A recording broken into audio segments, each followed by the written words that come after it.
truly hope that you got to be blessed by the story we aired of our sister, Dena, how she found herself in a situation after a grisly road accident.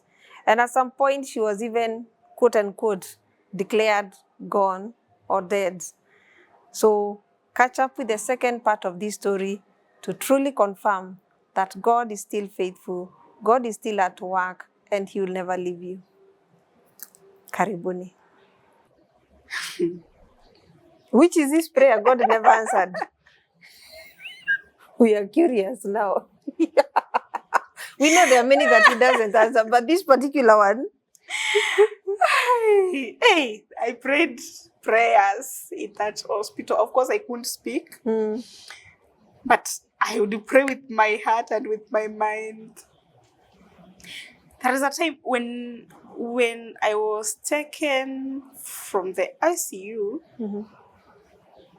when I was taken to the ward, I was in a lot of pain. I underwent a lot of pain. Pain that I could not control, pain that could not be controlled with medication. Even the anesthetics that were used to be put on the IVs, they would only work for 2 to 3 hours. Once it is over, I get back to the initial place of pain. And apparently, it could only be given once a day. Ikiisha, I survive to wait until the following day, the same time. That's the only time it would be given to me. I really used to look forward to those moments to at least get some relief. But now at some point, it became so hard for me to live like that. And I remembered a scene that had happened. Someone had held my hand. We had gone to a very nice place. The place was all white. You couldn't even see a dot of anything.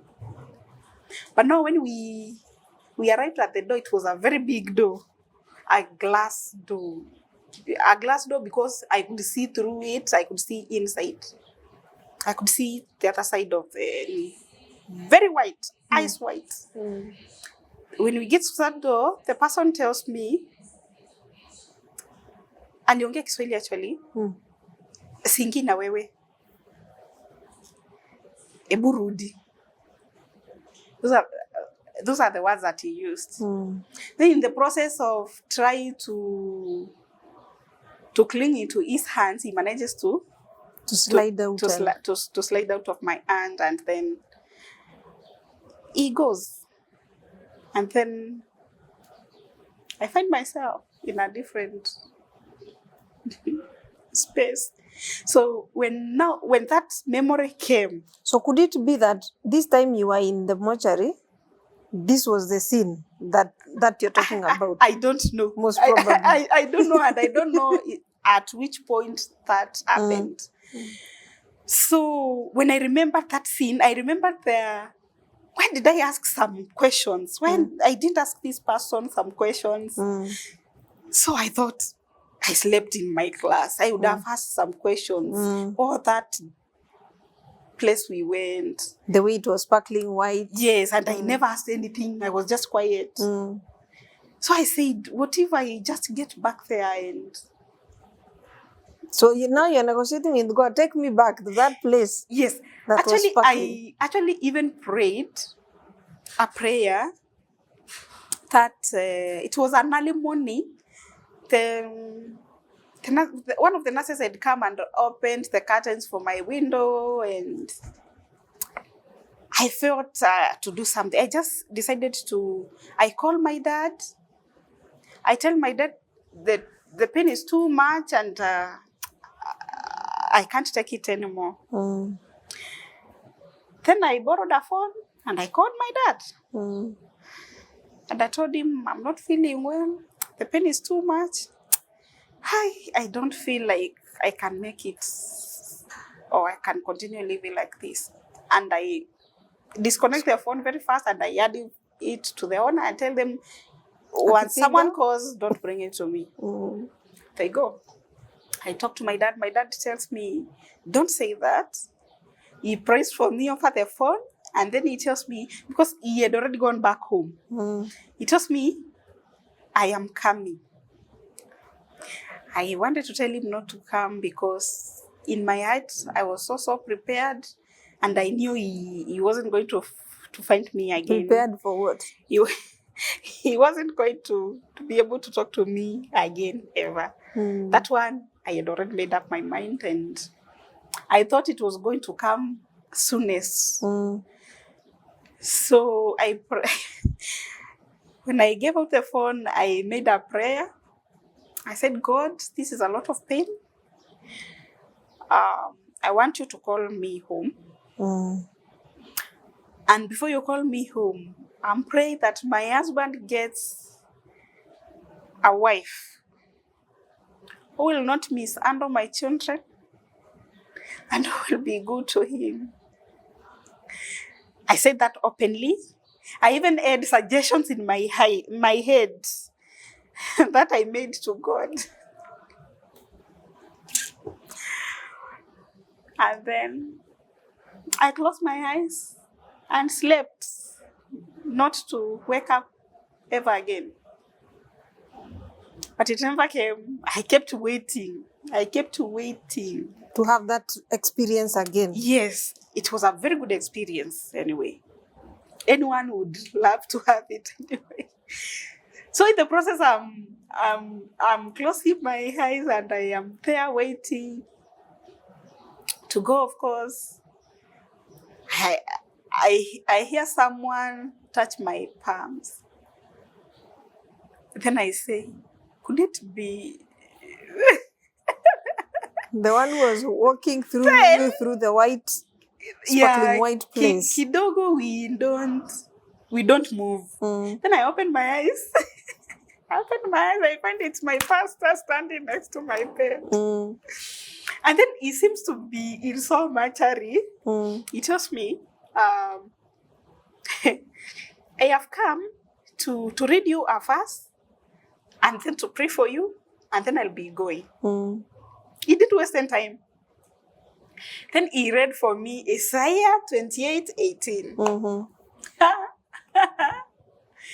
And then I'm like, zile za we maliza uende. I got a serious business to transact. He reads for me, he prays, and he leaves. Once he leaves, I close my eyes and I sleep, waiting to have an experience. Wacha tusome hiyo Isaiah. Yeah, Isaiah 28:18.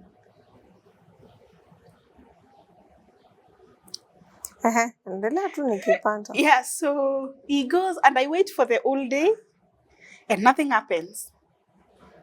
The night comes, nothing happens until the following morning.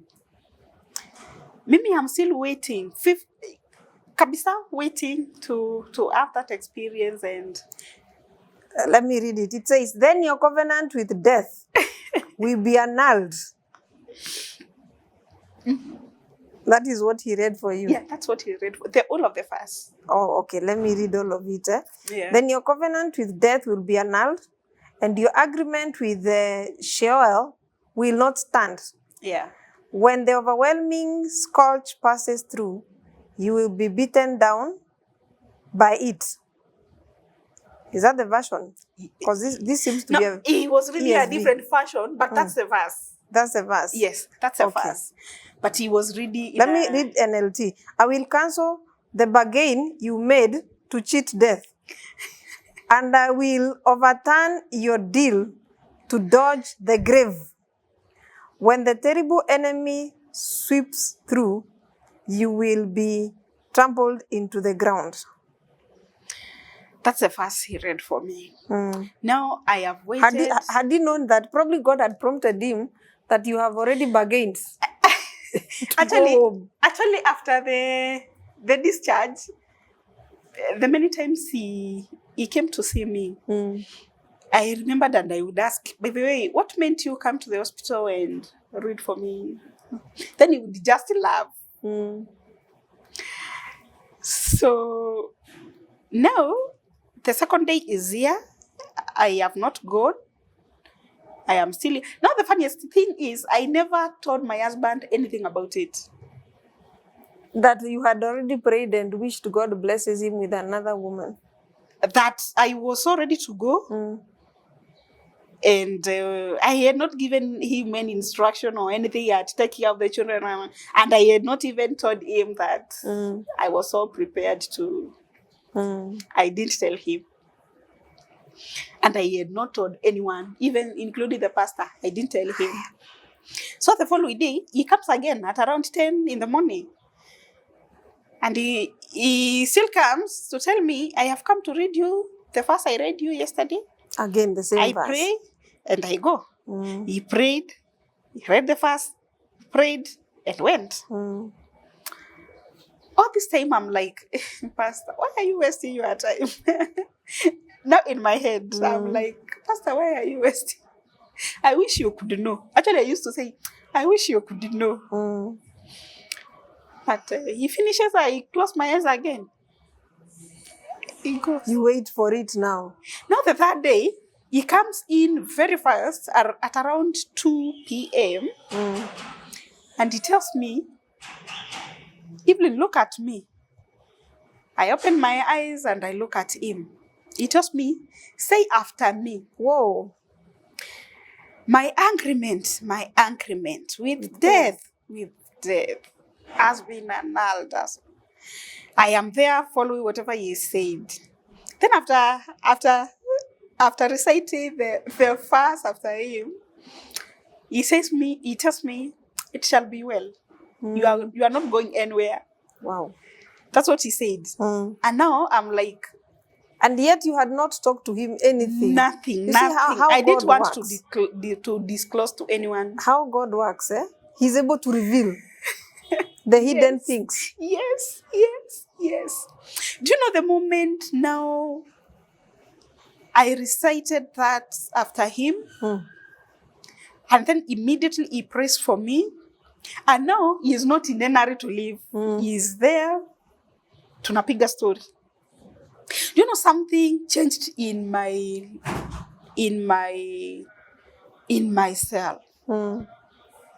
I felt a very big change.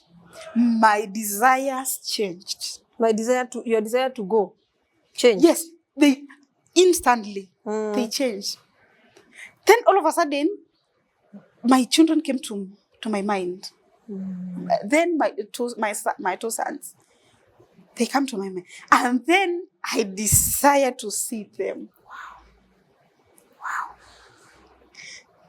That desire from nowhere just came in. And then I said, actually, that's when I said, hey, I want to see my children. And you know, the facility would not allow children in the wards and all that. But for sure, that weekend they made a way to take me out and meet my children out there in the playground. So when my everything changed, my prayer even changed. I started pray a different prayer, a prayer of faith. I told God, now I want to go home. But not this home. Not this home. This home. Yes. I want to go be with my children. One of my sons was schooling, but the other one was not yet in school. So I imagined the kind of life and pain and trauma the one at home is going through, because he is not used to not see the mom for quite a long time.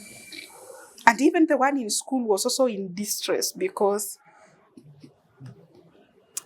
my husband used to tell me the teachers called him, he gets to school and starts crying. Then now the teacher wants to know, why is the child crying? Then the child says, no, when he started crying, Kumbe, they took their dad's phone, they opened, and they went to pictures. Ah. So in the pictures, kumbe the dad had taken photos of me in the hospital. Yeah.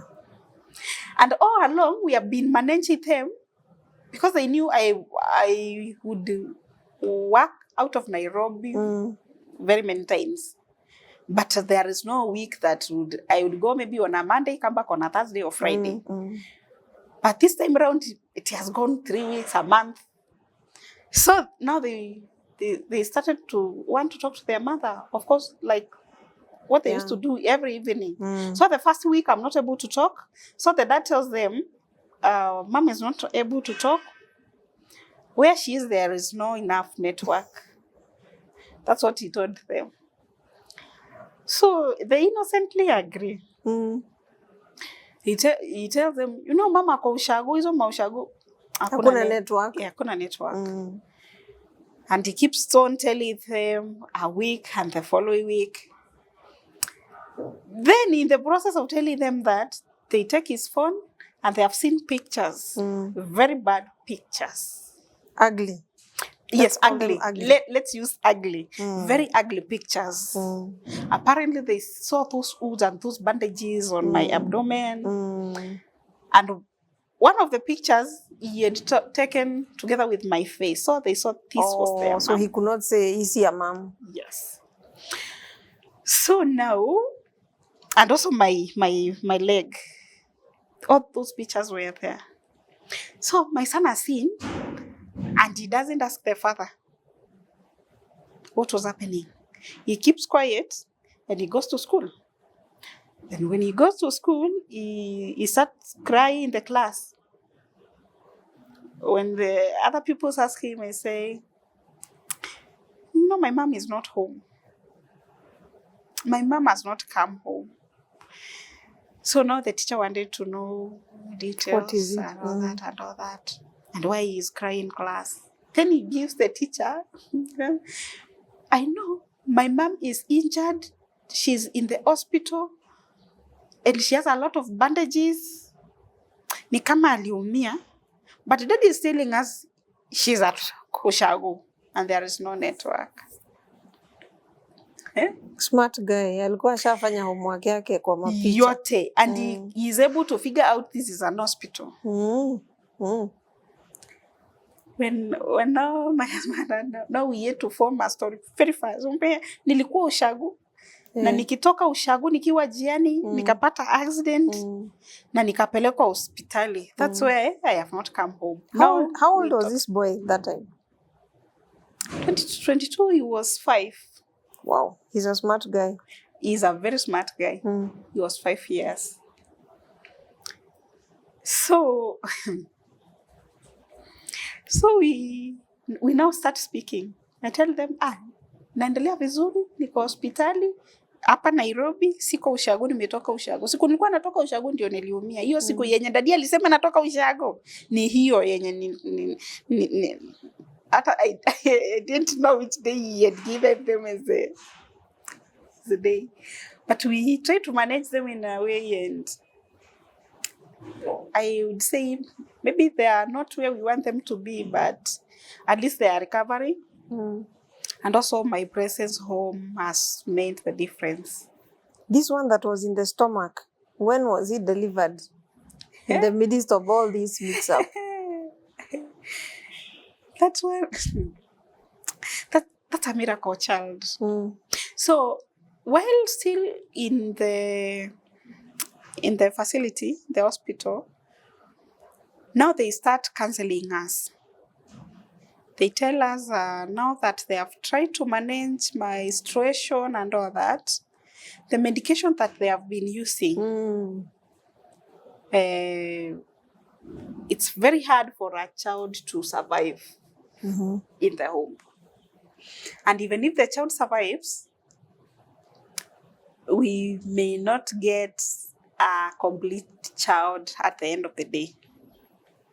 So they kept on telling us these things time over time to prepare you psychologically. Until now, psychologically, we were prepared to have a special needs child. Yes. Or to have a child who are some parts missing because they had really given us details of what could happen. Until now, we agree with the issue and the situation, and we settle. We didn't shop for that child. Yeah. We didn't even find names and pray for them and all that. The prayers that we had been praying before stopped. And we agreed with the situation and the report that the doctors gave us. And you remember, I'm still with all these foods. Yeah, they are being taken care of and all that. Yes, and the child is growing. So as the child grows, there is that expansion. And at some point, I feel like my stomach is opening. Oh. So I'm put on total rest. I became an emergency case to stay always alert and ready and closer to the hospital. Until now, at some point, when I think we were 37 weeks, 36 or that, somewhere, it was not possible for me to continue carry the pregnancy. So I was given those injections to mature the lungs of the child and all that. And then I went into the same facility to deliver.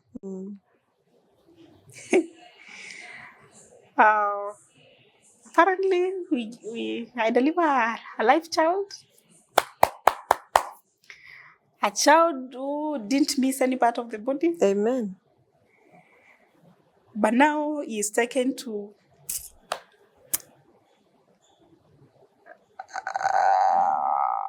the what? Nursery. To the nursery, yeah. To the nursery. And because my surgery was a bit complicated because I still had the stoma. I still had the stoma with me and the colostomy and all that. So that day of delivery, I went in with 2 specialists.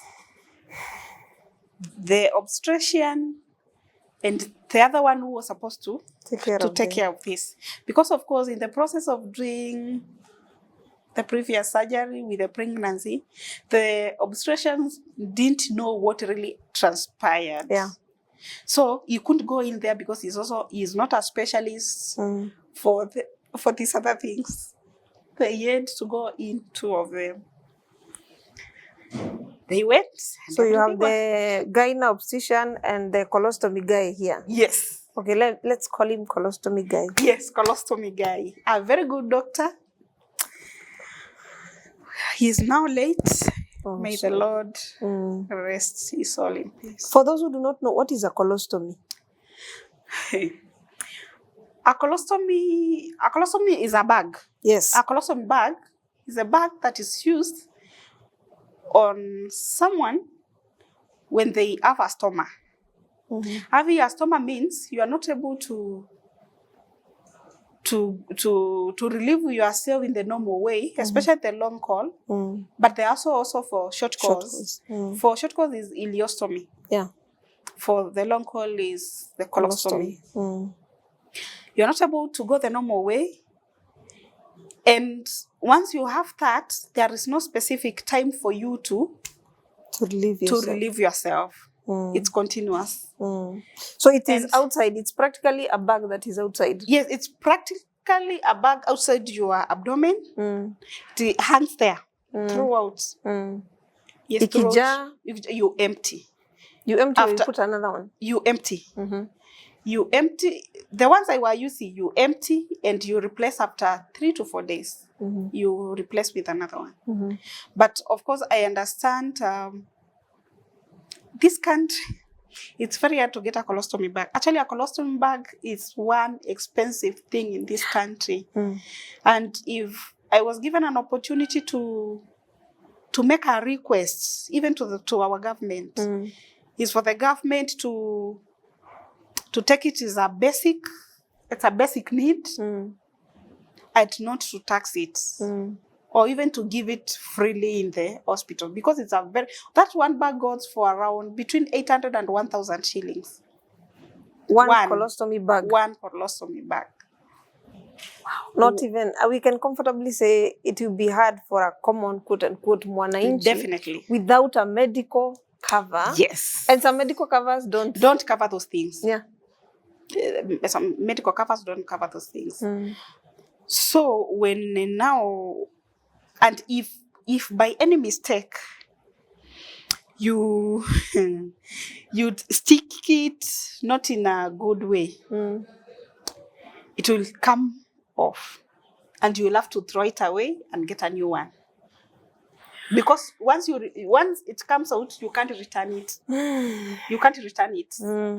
That's a whole 1,000 bob you have thrown into the pit. Yeah. It was a very expensive affair, especially for us. How long did you stay with these colostomy bags? As in, were you using them? For how long? 11 months. 11 months using a colostomy bag? Yeah. Ay. Very expensive affair. I know.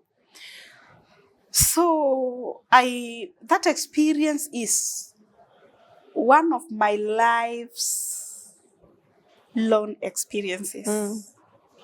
Because first, I didn't know how to handle this thing. Yeah. My whole life, I had never heard of such a thing. I had never known there are people who live with those things. I had not known. I had not heard of it. Then here I am. I am in that situation. And I have to undergo through the process. Of course, by the time I was being discharged, they had to train me, and also for the psychological preparation, because it's not an easy. Very many times, working with a bag, and with a pregnancy, and then that bag would even burst any time of the night. Yes, it can burst. It happened to me many times. Once it bursts, and it is bursting when it is loaded with your waste. Yes. Because there is no specific time for the waste to come out. Yeah. It just comes out. When it wants to come out, it just comes out. And you don't feel it, you can't control it. Yeah. You won't feel it. Like when you feel like I need to go to the ladies or anything, you won't feel. It just comes out. What? So this needed a lot of extra attention. And that's why I'm telling you it was a very, very, very expensive affair. Yeah. I can only imagine. So now, when I realized I had that thing, no one was really to explain to me whatever it is. And I would ask the nurses once they come to attend to me, they tell me, there is a specific person who is supposed to come and explain to you what this is. I kept on waiting. Anyway, so now let's go back to after now delivering my child. I think we had gone back a little bit. I was taken to the normal wards, but of course I was unconscious. So, but now when I came back to myself, I look aside, I couldn't see my child. Now I said, "Oi." I called one of the nurses. I told them, "Where's my child?" They said, "Congratulations, you and a baby. The baby is up there in the nursery." And then I asked her, "Would you please go and bring me the baby?" She says yes. That's around 2 a.m., 3 a.m. in the morning. Then she goes and she never comes back again. Some pressure. I cannot imagine, because I was also going through my had a small experience of that where you deliver through CS, so you don't get to see your baby. Yes. And at midnight you're drowsy. You're like, I've not seen my baby, so I want my baby. Yes. So one comes, disappears. Another nurse comes, disappears. Yes. Then what are you Yes. not telling me? So I cannot Yes. imagine. Yes. Now I started preaching to myself. Another one comes at around 4, 5, a male nurse. And I still call him and I ask him, did I get a child? He says yes, he is up there. He still repeats the same statement. Yeah. He is up there. I tell him, see, is it possible you go bring him for me? He says yes. And then he goes and he never comes back again. Why do they do these things anyway? Then I got stressed. I said, oh, maybe they just preparing me. They are trying to manage me in a way so that by the time they break the news to me, I will have already moved on. Then after that, I said, this time, I think my gynecologist is coming. And because he was the one we were together in the theater, I don't think he's going to lie to me because he happens to be the same person who has delivered all of my children. So at least we had walked quite a journey together. Around 7, he comes to see me. And he talks to me so nicely. Congratulations, you have a baby boy. He's okay, he's alive. He's healthy. Then I ask him, where is he? Then he tells me, ako hapa juu tu. The same statement the others has been using. So the thing that went very fast in my mind is, these people have already discussed and they have already agreed what to tell me. And that's why they are telling me, ako hapa juu. And of course, I had not delivered in that facility the previous two. So I didn't know hapo juu kuna nini. So I started figuring out, hapa juu might be ile facility ingine. So things were really going through my mind. Then he tells me, I'll go there and ask the nurses to bring the child to you. Yeah. He goes, and no nurse brings the child to me. Yes. Until 9, 10 a.m., my husband comes. No, after the doctor leaves, I call my husband. I ask him, by the way, nimeamka. And did you see the baby?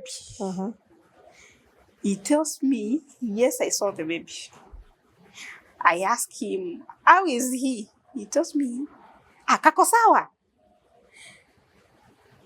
I tell him, they have not brought me the baby up to this time. Naambia, usijali ako hapo juu.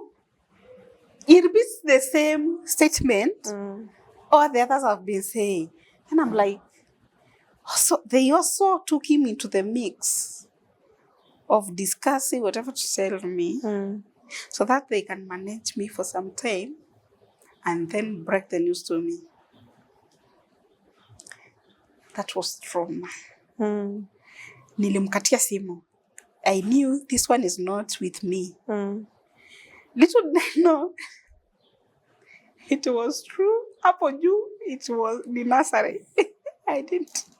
But they took too long. They took too long. What were they feeding the baby on? I don't know. So I think they had given the baby or something.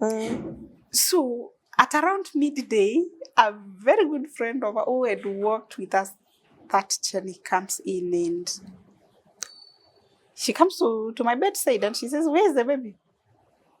I tell her, I have not even seen the baby since I delivered. And I have been asking them for the baby and they are not giving me the baby. She got mad. They said, this is the same thing they did to me 27 years ago. And then she went up there. She came with the baby. Wow. Yes. Now she's a no-nonsense.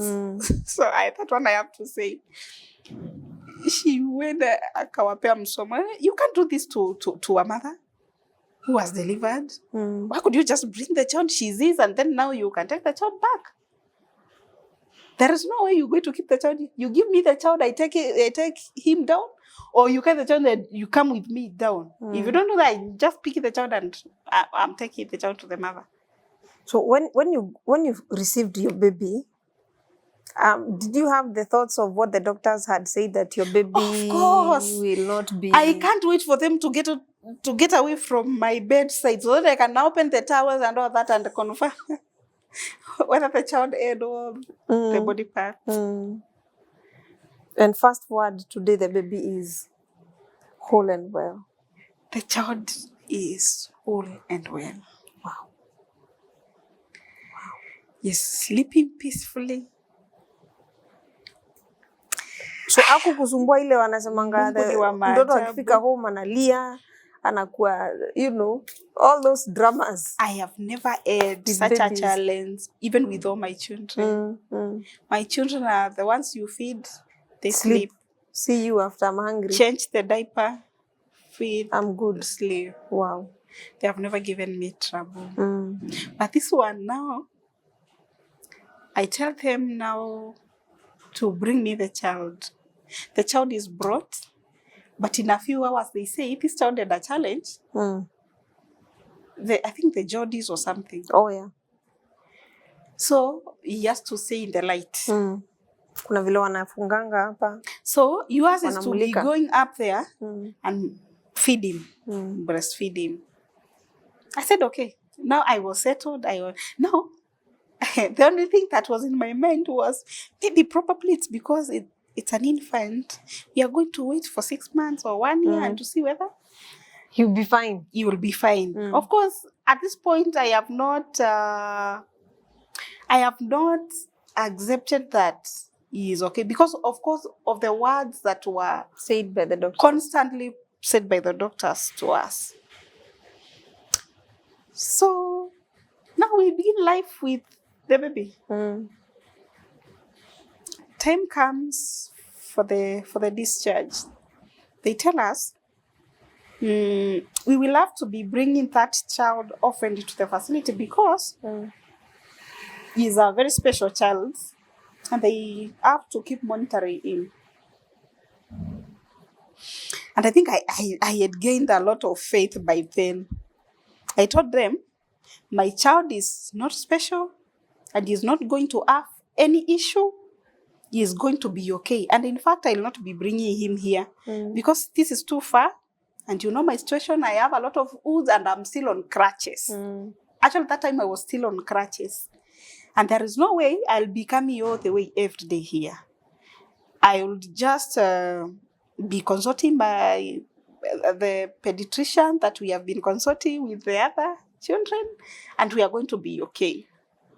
Then one of the doctors or something, one of the sisters, I think, had to sit me down to tell me how critical it is to be bringing the child back there because they had the history of the child. I told her nothing is going to happen. Boldly. And I made up my mind that I am not going to take that child there for the clinic. Because now that meant they will keep on telling me things that will keep me believing maybe this child will be affected. Then I said, I won't. And I even told my husband, this one, we are not going to bring the child here. We will find another place where they do not have the history. They will examine him independently and give an independent report. And that's what happened. The bottom of that story is my son is now 1 year, 5 months. He is okay. Wow. He is walking. Amen. He is talking. He is feeding himself. I wish I would show some pictures. And we have never gone to that facility for any clinic. Wow. Okay. See God. So as we have... God works in miraculous ways. Completely. Yes. We just have a few minutes to wind this. So, but the colostomy, you're still left with it. Yeah. To operate with it. Yes. For a longer 11 months. Yeah. It is 11 minus of course, some others while you're in hospital, or 11 after you were discharged? 11 after I got the colostomy. Oh, Mhm. okay. Since the first day I got the colostomy. So is there a procedure of getting it out? Obviously, sio kuplug out hivi kama socket. The colostomy bag or the stoma? The colostomy bag and the stoma. For me to be able to go to the normal way. Yes. It's a theater case. Yes. Yeah. Again, It's a major surgery. in total, actually. how many times have you gone to theater My friend. to work on this? My friend. In this process, I had 9 surgeries. For this only? To work on the... Yes. For the foot was the 11th. And I did another one last year, December, for subtalar fusion in another facility. The 12th one. The 12th surgery. Yeah. But you're here. I'm alive. I'm a living testimony. To testify of one miracle after another. One miracle after another. Yeah. After another. We need this in a book, in short.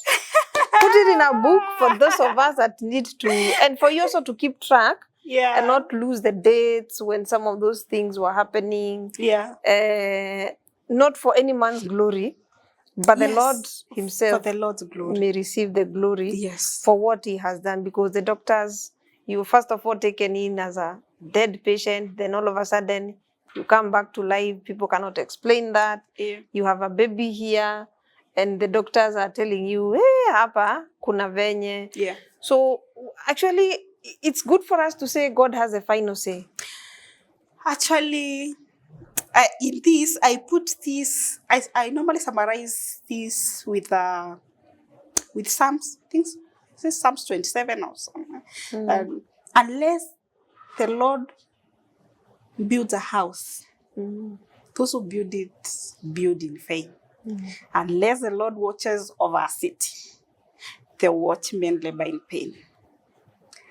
That has been my summary for the whole of this.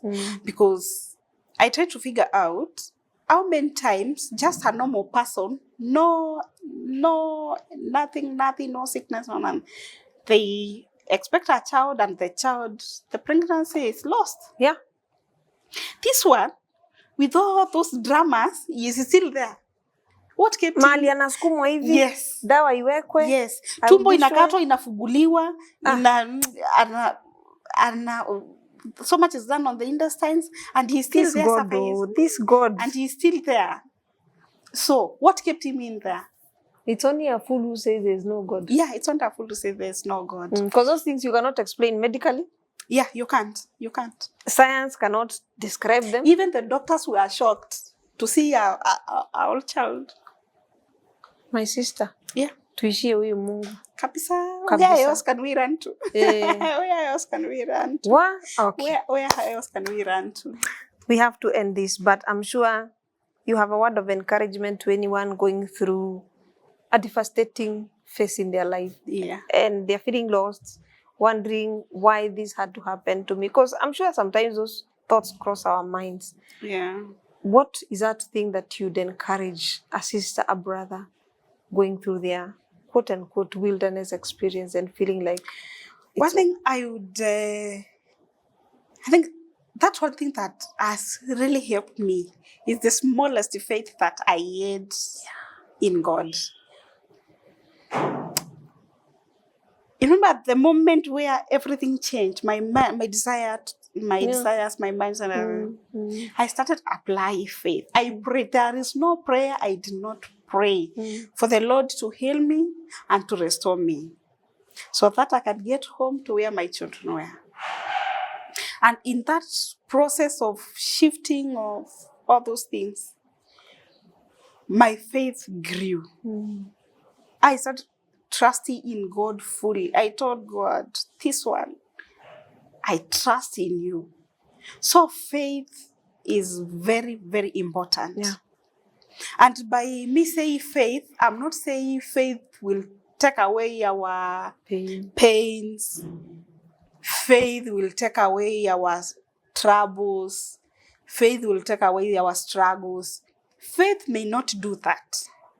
True. Faith may not, because for me it never took the pain. Yeah. I still experienced pain for the next around 4 months until I delivered, and I still continued with pain.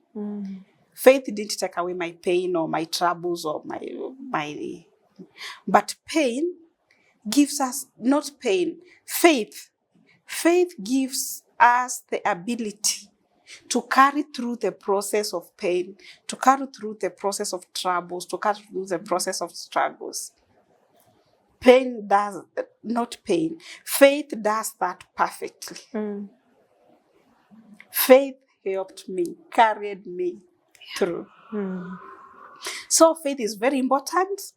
Do not waver. Do not start looking here and there for some other help. The good help comes from the Lord. Yeah. And unless you have faith that the Lord works out things in His own ways and at His own time, you lose it. So I would say never give up. Giving up means you'll never be successful.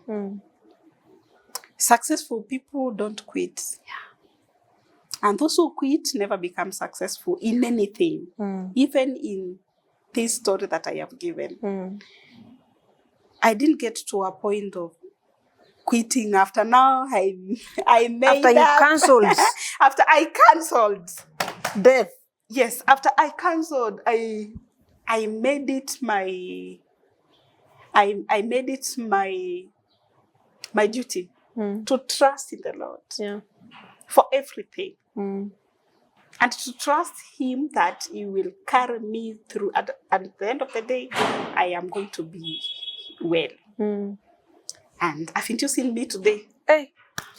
Walking on one crutches. When you I can still walk see a with that. man that is helped by God, you will see His glory all around him. Yeah. We hapo ndio naweza imba nifike. But yes. Another truly, thing that I would say is it's very important to have a spiritual authority yes, over you. kabisa. A spiritual authority is an authority that can stand against any other authority in this world we living in. But now, an authority that you don't honor, an authority that you don't respect, may not fight for you. So please, that's my bottom line. It's very important for every person, every Christian, to have a spiritual authority that they can respect, that they can honor. Unajua it is important. Juu siku hizi watu wanaruka hivi. Miezi 3 niko huku. Usaidiki huko kwa kuruka. Miezi 3 niko huku. Yeah, miezi so 4 tangaza niko huku. msimamo. No, the thing is here, tangaza msimamo. And if you realize the authority, the spiritual authority you have, you're not respecting or you're not honoring, go elsewhere, settle with authority that you can honor. Yeah. Yes. Wow. Yes. Wow. The thing that is going through my mind is, you know, when God works with us and He promises, I'll never leave you nor forsake you. Yes. Regardless of where you're going, I would never leave you nor forsake you. Those words, Yes. key. Even in the journey of life, when you have to go through the challenges, the storms, because as you said, they'll be there. They'll be there. The pain will be there. Yes. Sometimes the doubt will grow. Yeah. And you have to keep hope alive that this is a God I'm holding on to. Yeah. And not give in to the temptation of the quick one that these days people want. Tuende nikupeleke mahali. Actually, I think we have not gone to that part of the interview. Now, healing at home now became a big problem. It was good for me, but now, of course, there are people who felt Isio kawaida. Yeah, isio kawaida. In the Greek language, they say timana. Timana. And I received very many of them. Until now, we said we do not want anyone to come to see us without an appointment. We started now selecting. Yeah, it is important because some people corrupt your... I think in 3 occasions I can count where I was told to be taken somewhere. Ukaombewe. Yes, because it's not normal. Timana. Someone else came to tell me, nataka nikupeleke mahali because it seems ulikuwa na dhambi mingi sana. That's why God was punishing you. You can imagine that people are not sensitive to situations. Someone says that on your face. I want to take you somewhere because somewhere for you to be helped. Because it seems God was punishing you for so many sins that you have committed. What do you say? I will say, but like the way David said, and David encouraged himself in the Lord. By the way, it has been a very awkward moment. But again, you see, you realize you have to understand the kind of a person you are. Exactly. So in a situation maybe where maybe if I didn't know who I was, probably my mind would have been corrupted. My mind would have been corrupted and I would have lost it. Msingi ilikuwa sawa. Yes, of course. You had been consistent. Yes. Because it's important when people keep hoping. Yeah. You're opening yourself to yeah. so many, let me say, quote unquote, yes. voices. Yes. That can even confuse you. Yes. When you get yourself in that moment of your dark moment and of uncertain moment. Yeah. So, as you're saying, the spiritual authority that you ascribe to, let me use the word ascribe to, tuache kumangamanga. Kabisa. Kama mbaya sema hapa ndio nitakufia. Hii mambo ingine tunaambia watu enda kunywa mafuta. Tueleweke. In fact, nani has sang that song? Nani is called who?